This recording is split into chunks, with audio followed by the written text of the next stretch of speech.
Hey everybody, it's so good to be able to connect with you in these daily devotions, and we really pray that you're doing well and that you're doing okay in this season.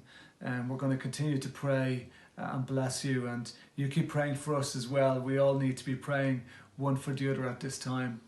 Today we're going to be looking at Philippians 4, and our little catchphrase today is Philippians 4, Christ is my more. Christ is my more.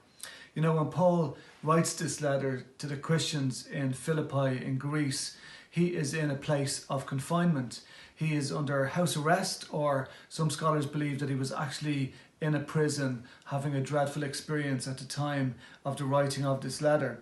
And whatever the case, whether it was house arrest or a deep dungeon somewhere, he is in a confined space.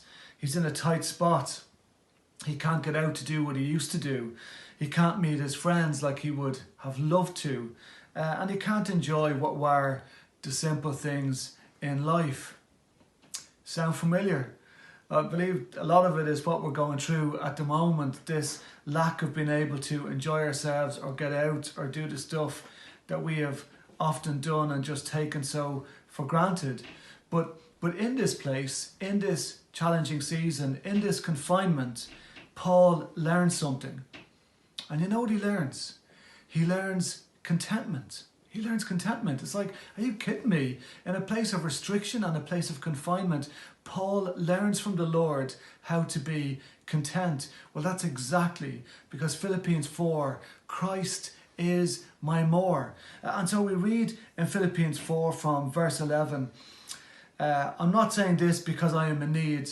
He starts off, I'm not saying what I'm about to say because I'm in need. He's been delighted that the Christians of Philippi have renewed their concern for him. But he isn't kind of delighted so that they can kind of give him stuff. So he's saying, I'm not saying this because I'm in need, for I have learned to be content, whatever the circumstances. He didn't say, I was content whatever the circumstances. He said, I had to learn what it was to be content whatever the circumstances. And then he goes on in verse 12 and he says, I know what it is to be in need, and I know what it is to have plenty. I have learned the secret of being content in any and every situation. Wow. What is that secret? What is that secret to being content, whatever the circumstance, whatever the situation? Well, we have the answer in verse 13. I can do all things through Christ who gives me strength. You see, when Christ is our focus, when Christ is our more, when Christ is our source of contentment, then we can do all things, even if it is being in a place of confinement, even if it is being in a season of restriction. We can do all things through Christ who gives us strength.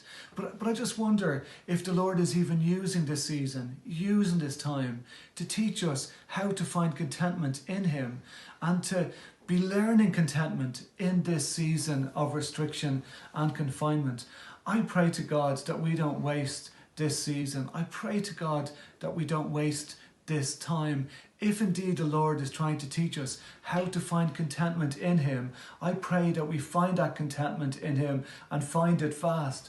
What a privilege it is to be in this situation where in a season we can be more focused on the Lord, we can learn more of his ways, and we can even find the secret to contentment. There are people who would spend a lot of money trying to learn the secret to contentment, and here we have it at our fingertips, and it's just a faith away, it's just a belief away, a belief in Jesus Christ, a focus on Jesus Christ, an understanding that I can and you can do all things through Christ who gives me strength. And so, my brothers and sisters, I pray that in this season of lack, in this season of confinement, in this season of need, in this season of restriction, that you will find that Christ is your more. This is found in Philippians 4. And so, be blessed. Again, we're going to continue to keep praying for you. We do indeed love you. We miss being able to fellowship one with the other, but that day will come soon, please God. And so, thank you for tuning in, and we'll be in touch with you again tomorrow. God bless you.